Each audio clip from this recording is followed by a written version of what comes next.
Começa agora o Gospel News. Hoje é sexta-feira, dia 20 de fevereiro de 2026.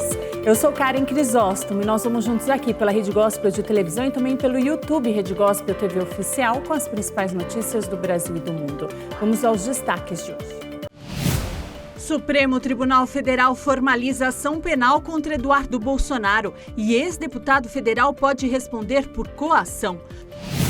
Governador do Rio e outros políticos são investigados por criar 27 mil cargos fantasmas. Trump dá ultimato ao Irã para evitar guerra em meio a treinamentos militares na costa do país. Câmara aprova a reforma trabalhista de Javier Milei. Presidente argentino promete redução da informalidade. Gospel News denuncia superlotação em espaços públicos do Rio de Janeiro. E veja também, filhote de macaco adota pelúcia após ser abandonado por mãe e ganha o coração de milhões de pessoas pelo mundo. Essas e outras notícias do Brasil e do mundo, agora no Gospel News. Boa noite. O Supremo Tribunal Federal formalizou a abertura da ação penal contra o ex-deputado federal Eduardo Bolsonaro por tentar atrapalhar processos judiciais para beneficiar o ex-presidente Jair Bolsonaro. O procurador-geral da República, Paulo Gonet, sustenta a denúncia apresentada em setembro do ano passado, que Eduardo Bolsonaro e Paulo Figueiredo articularam ações voltadas a intervir nos processos judiciais para beneficiar o ex-presidente Jair Bolsonaro. Em setembro, Eduardo foi denunciado pela PGR no inquérito que apurou a atuação do parlamentar junto ao governo dos Estados Unidos para promover o tarifaço contra as exportações brasileiras, a suspensão de vistos de ministros do governo federal e de ministros do STF. No julgamento da denúncia, Moraes afirma que Eduardo agiu por interesse próprio e para beneficiar o próprio pai. Segundo Moraes, o então deputado atuou para criar ambiente de intimidação sobre os ministros da primeira turma e sobre o Congresso Nacional para conseguir a aprovação de um projeto de anistia a Bolsonaro. O ministro destacou no voto que o deputado assumiu publicamente a condição de articulador de sanções dos Estados Unidos contra o Brasil e autoridades do país. A Polícia Federal deve aumentar a equipe de peritos para analisar as provas apreendidas no caso do Banco Master. Mais de 100 dispositivos aguardam. A medida deve ser tomada após o novo relator da ação no Supremo Tribunal Federal, o ministro André Mendonça, determinar a devolução do material apreendido à Polícia Federal e autorizar que a corporação faça as extrações, análises e indexações dos cerca de 100 dispositivos eletrônicos apreendidos. No primeiro despacho, como relator do caso Master, Mendonça revisou uma das decisões mais criticadas de Dias Toffoli e deu mais autonomia para a PF. Toffoli havia pedido para que as provas fossem trancadas no gabinete dele e limitou o acesso a elas a apenas 4 peritos. Agora, a escolha dos peritos está mais flexibilizada. Mais 2 dos peritos devem ser mantidos na equipe, Luiz Felipe da Cruz e Tiago Barroso. Mendonça reforçou que apenas autoridades e agentes diretamente envolvidos na condução do caso devem ter acesso aos dados, impondo dever de sigilo, inclusive em relação a superiores hierárquicos. Nesta semana, o relator do caso disse a interlocutores que a Polícia Federal terá carta branca para atuar no caso. A ministra do STF, Carmen Lúcia, agendou para o dia 10 de março o julgamento de 2 ações contra o governador do Rio de Janeiro, Cláudio Castro. Ele e outros políticos são investigados por terem criado 27 mil cargos fantasmas para empregar cabos eleitorais que garantiram a reeleição do governador em 2022. O processo pode levar à cassação do mandato de Cláudio Castro e ainda à inelegibilidade até o ano de 2030.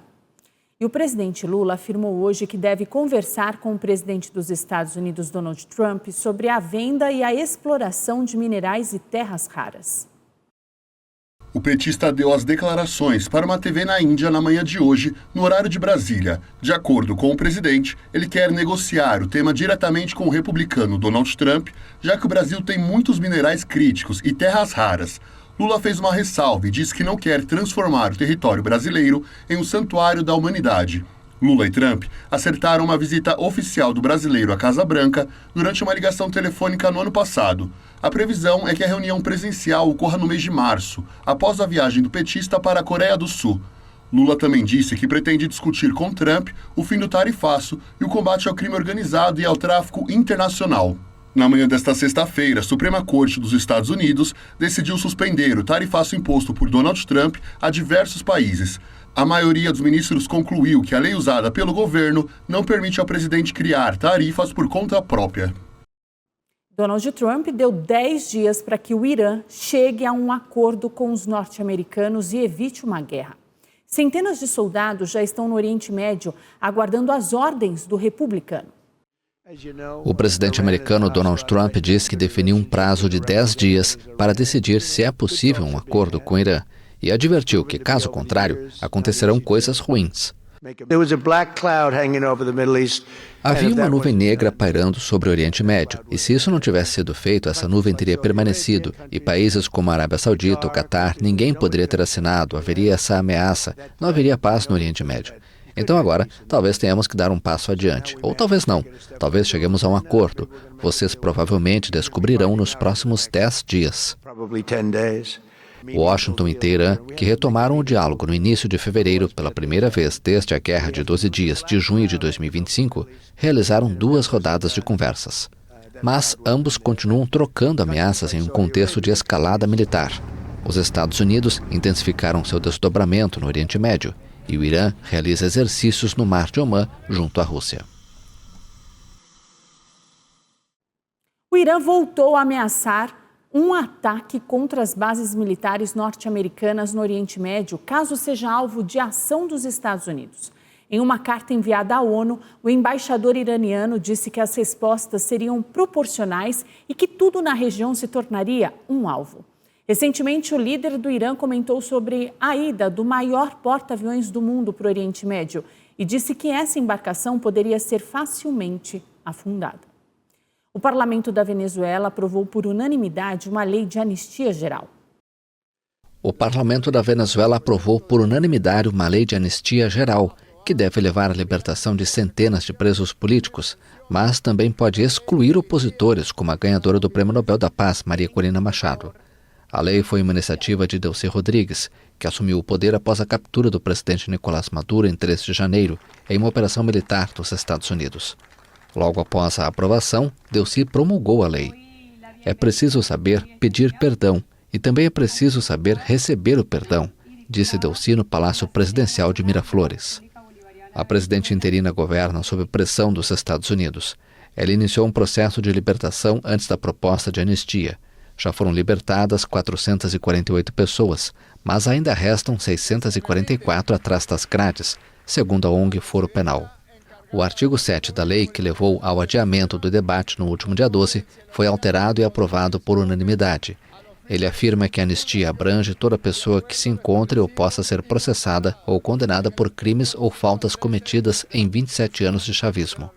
Já o artigo 9 exclui da anistia violações dos direitos humanos ou crimes contra a humanidade, assim como as pessoas que se encontrem ou possam ser processadas ou condenadas por promover, instigar, solicitar, invocar, favorecer, facilitar, financiar ou participar de ações armadas ou de força contra o povo, a soberania e a integridade territorial da República Bolivariana da Venezuela por parte de estados, corporações ou pessoas estrangeiras.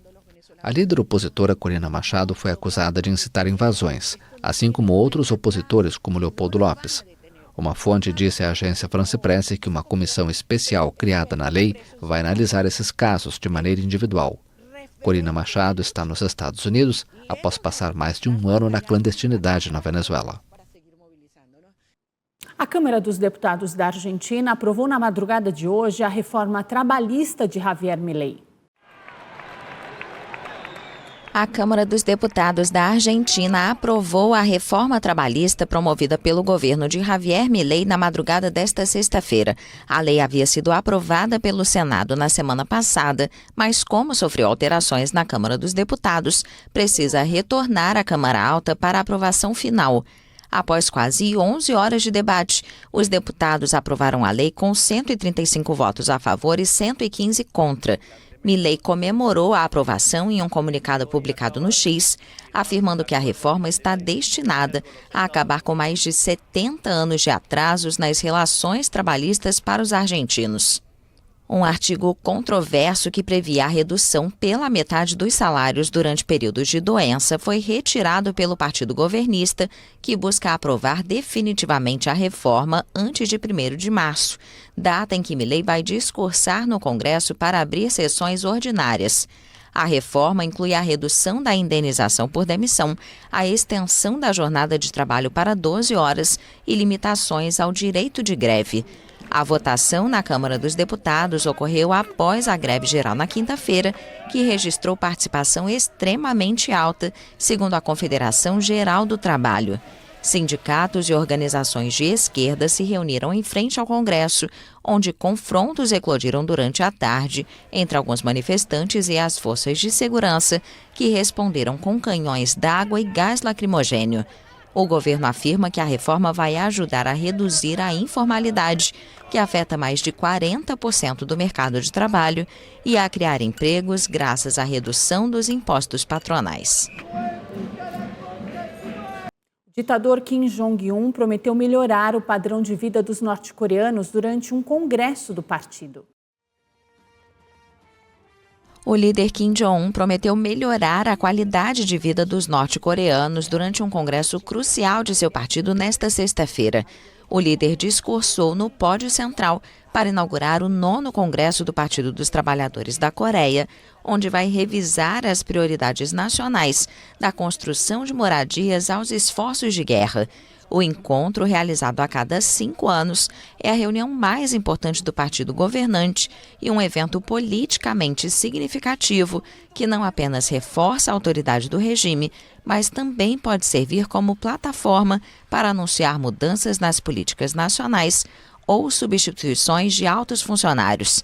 A economia da Coreia do Norte vem sofrendo há anos sob duras sanções ocidentais que afetam tudo, do petróleo aos frutos do mar, e cujo objetivo é cortar o financiamento de seu programa de armas nucleares. Kim declarou que a Coreia do Norte havia superado suas piores dificuldades 5 anos atrás e agora estava entrando em uma nova fase, repleta de otimismo e confiança no futuro. Desde o Congresso de 2021, o país acelerou o desenvolvimento de seu arsenal nuclear, com testes recorrentes de mísseis balísticos intercontinentais, em desafio às proibições impostas pelo Conselho de Segurança da ONU. Pyongyang também forjou laços profundos com Moscou durante a guerra na Ucrânia, enviando soldados para lutar ao lado das forças russas. Em 2024, as duas nações assinaram um tratado que inclui uma cláusula de defesa mútua. Um português de 18 anos começou a ser julgado por ter incitado, por meio das redes sociais, outro adolescente a cometer um ataque em uma escola em São Paulo. O jovem também é acusado de mais de 200 crimes de pornografia infantil. Começou o julgamento de um português de 18 anos acusado de usar as redes sociais para incitar outro adolescente a cometer um ataque em uma escola em São Paulo.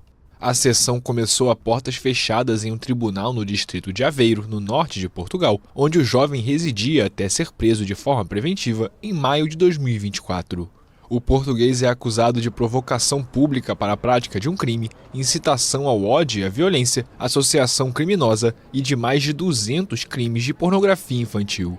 De acordo com a acusação, o réu era o líder de um grupo de jovens na rede social Discord que se filmavam praticando atos violentos contra pessoas ou animais.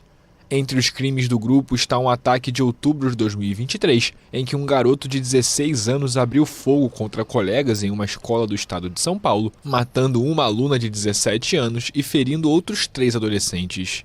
As autoridades brasileiras impediram outros 3 ataques antes de serem cometidos por jovens com idades entre 12 e 14 anos.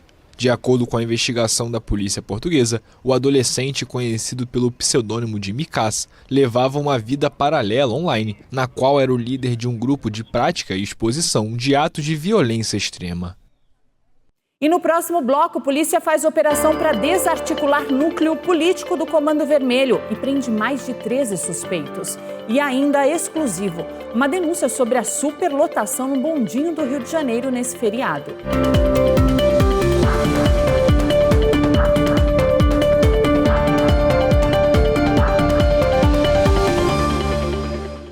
A Polícia Civil do Amazonas deflagrou uma operação na manhã de hoje contra um esquema ligado ao Comando Vermelho. Segundo as investigações, o grupo mantinha um núcleo político com acesso aos poderes executivo, legislativo e judiciário, com atuação para o tráfico de drogas.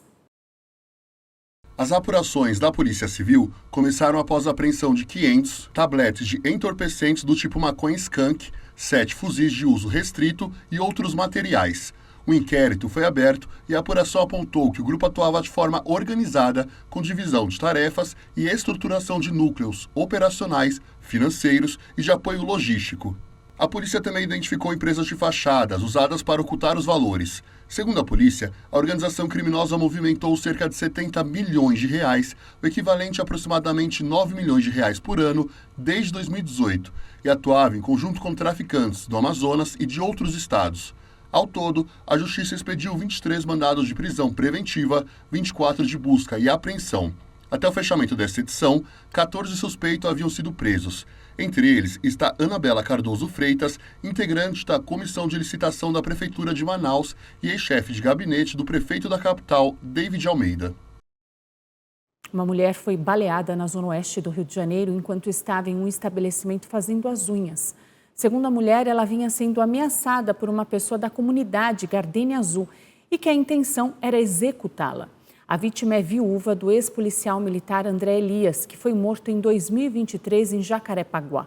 Na época, a polícia do Rio apontou um envolvimento de André com a milícia do Rio das Pedras. E o Rio de Janeiro recebeu nos últimos dias milhões de pessoas de todos os lugares do mundo para as festas de carnaval. Mas o que mais chamou a atenção foi a falta de organização das empresas responsáveis por determinados espaços turísticos. O Gospel News esteve no Pão de Açúcar, no Rio de Janeiro. E a denúncia agora é sobre a superlotação e falta de segurança. O que era para ser um passeio tranquilo se tornou um filme de terror. Milhares de turistas foram ao Pão de Açúcar, no Rio de Janeiro, para fazer um dos passeios mais icônicos, registrar uma vista impressionante. Mas nem tudo saiu como planejado. O local estava cheio e sem controle. É possível perceber a superlotação do local.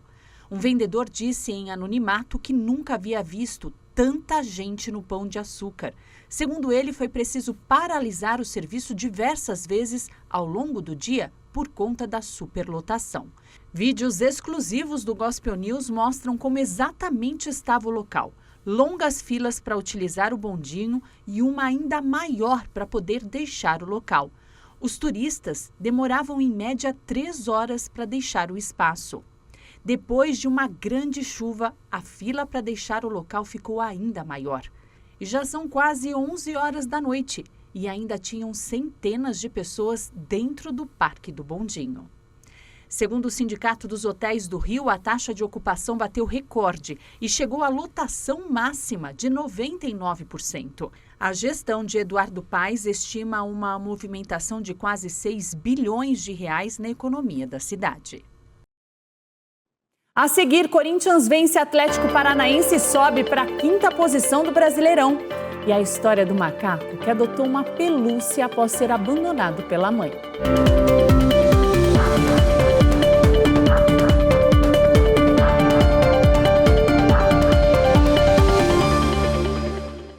Pós-guerra na faixa de Gaza ganhou um novo significado para as meninas. Jovens praticam o boxe para aliviar a tensão e ainda sonham com um futuro no esporte. Em um ringue improvisado entre as tendas de um campo de refugiados no sul da faixa de Gaza, um grupo de meninas e adolescentes desfere golpes fortes sob instruções de um treinador. Osama Ayub era dono de um clube de boxe na cidade de Gaza, no norte do território palestino, que foi destruído juntamente com sua casa durante a guerra entre Israel e o movimento islamista palestino Hamas. Agora refugiado em Caniunes, ele decidiu usar suas habilidades atléticas para ajudar os deslocados internos, que vivem às dezenas de milhares amontoados em abrigos improvisados. Começamos dentro do acampamento para oferecer às meninas algum alívio psicológico da guerra. O conflito e os bombardeios as afetaram profundamente. Algumas perderam familiares ou parentes. Elas carregam emoções pesadas e precisavam aliviar a dor. O boxe se tornou uma fonte de conforto, uma poderosa válvula de escape emocional. Suas famílias agora vêm assistir, sentem orgulho delas e as incentivam a continuar. No ringue improvisado na areia, as atletas treinam entre si, incentivadas pelas colegas, enquanto outras praticam com o saco de pancada. 3 vezes por semana, aos sábados, segundas e quartas-feiras, a Ayub ministra esses treinos gratuitos para 45 boxeadoras com idades entre 8 e 19 anos.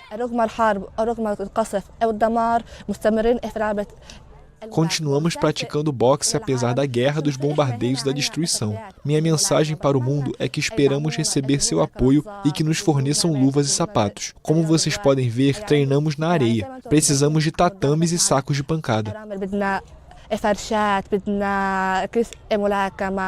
O gosto pelo esporte não alivia apenas os traumas da guerra, mas para algumas meninas como Ghazal Radwan, de 14 anos, alimenta o sonho de um futuro. Eu pratico boxe para desenvolver meu caráter, liberar a energia acumulada e me tornar uma campeã no futuro, competir contra campeões mundiais em outros países e levar a bandeira palestina ao mundo. O treinador Ayub compartilha o desejo da atleta e apelou à comunidade internacional para que ajudasse as boxeadoras a viajar para o exterior para treinar, fortalecer a confiança e ter mais apoio psicológico. O rigoroso bloqueio que Israel impôs à faixa de Gaza torna a reconstrução de instalações esportivas particularmente complicada, já que os materiais de construção são rejeitados pelas autoridades israelenses. Nada que ameace o objetivo dessas meninas, forjados desde sempre na reconstrução. O secretário-geral das Nações Unidas defendeu nesta sexta-feira uma nova comissão da ONU para buscar o controle humano da inteligência artificial.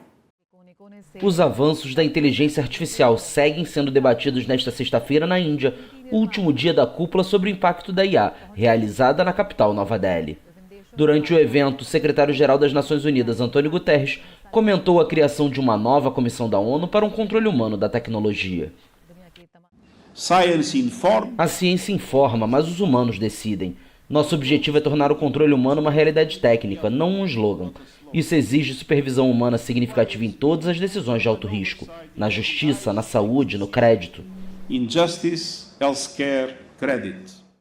Para o diplomata português, uma governança orientada pela ciência não é um freio ao progresso, é um acelerador de soluções, um meio de tornar o progresso mais seguro, mais justo e mais amplamente partilhado. A mensagem é simples, menos exagero, menos medo, mais fatos e evidências. Guiados pela ciência, podemos transformar a IA de uma fonte de incerteza em um motor confiável para os objetivos de desenvolvimento sustentável.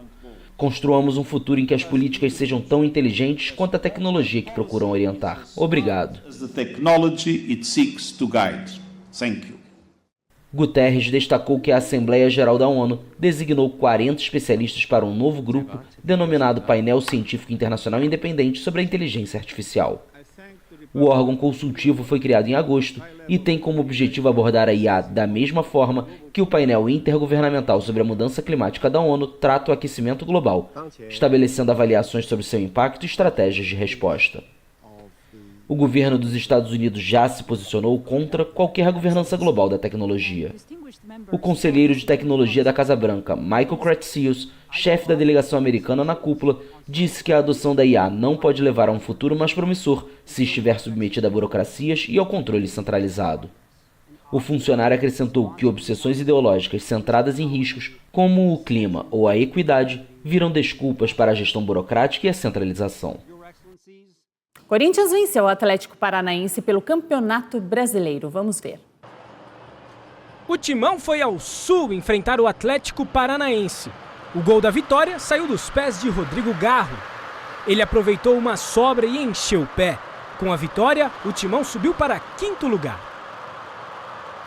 O Flamengo foi à Argentina enfrentar o Lanús pela Recopa Sul-Americana e viu o time argentino com muita intensidade. Aos 32 minutos do segundo tempo, Rodrigo Castillo subiu sozinho dentro da área e garantiu a vitória na primeira partida da final. O jogo de volta acontece na próxima quinta-feira no estádio do Maracanã. O treinador do Bayern de Munique defendeu o jogador Vinícius Júnior e criticou a postura do treinador José Mourinho após a denúncia de racismo. A acusação de racismo feita pelo brasileiro Vinícius Júnior contra o argentino Gianluca Prestiani durante a vitória por 1-0 do Real Madrid sobre o Benfica na terça-feira segue repercutindo em todo o mundo. Nesta sexta-feira foi a vez do técnico do Bayern de Munique, Vincent Kompany, sair em defesa do atacante merengue. Então, o que acontece em campo para mim é que você tem o Vini Júnior, que quando você vê o que aconteceu, a reação dele não tem como ser falsa. Dá para ver. A reação dele é uma reação emocional. Eu não vejo nenhum benefício em ele ir ao árbitro e colocar todo esse peso nas costas dele. Não há absolutamente nenhuma razão para o Vini Júnior ir lá e fazer isso. E ele faz. E quando ele faz, eu acho que na cabeça dele, ele faz mais porque é a coisa certa a se fazer naquele momento. O antigo zagueiro da seleção belga também criticou a postura adotada pelo técnico do Benfica, José Mourinho, na coletiva de imprensa após o apito final. Então, depois do jogo, você tem o líder de uma organização, o José Mourinho, que basicamente ataca o caráter do Vinícius Júnior ao recorrer ao tipo de comemoração, para desacreditar o que o Vinícius está fazendo naquele momento. E para mim, em termos de liderança, é um grande erro e algo que não deveríamos aceitar. And for me, in terms of leadership, it's a huge mistake. And it's something that we should not accept. Kompany ainda destacou a reação do atacante francês Kylian Mbappé, a quem classificou de normalmente bastante diplomático, e que dessa vez também se exaltou em campo e deu duras entrevistas ao final da partida. O treinador do time alemão recordou ainda que torcedores portugueses foram flagrados imitando macacos no estádio. E para finalizar o Gospel News desta sexta-feira, a gente traz uma história que emociona e que viralizou nas redes sociais. Um pequeno macaco que foi abandonado pela própria mãe encontrou conforto e proteção ao adotar um macaco de pelúcia. Punch nasceu em julho do ano passado e ele foi abandonado ainda filhote. Ao longo dos meses, ele recebeu cuidados de funcionários do zoológico japonês, mas em janeiro deste ano, ele foi integrado aos outros macacos. O Dr. Kenji Tanaka, chefe da equipe de primatas, lembra com emoção os primeiros meses. Segundo ele, Punch era alimentado e crescia, mas faltava algo intangível. Foi a jovem assistente, a Kari Sato, quem teve a ideia que mudou a vida de Punch. Ela trouxe um grande brinquedo de pelúcia em forma de orangotango adulto, com braços longos e macios. Especialistas em comportamento animal explicam que esses objetos podem ajudar os animais a se sentirem mais calmos em momentos de mudança. Eles não substituem a família ou o grupo, mas proporcionam uma sensação de segurança. E desde então, Punch não larga o seu novo amigo.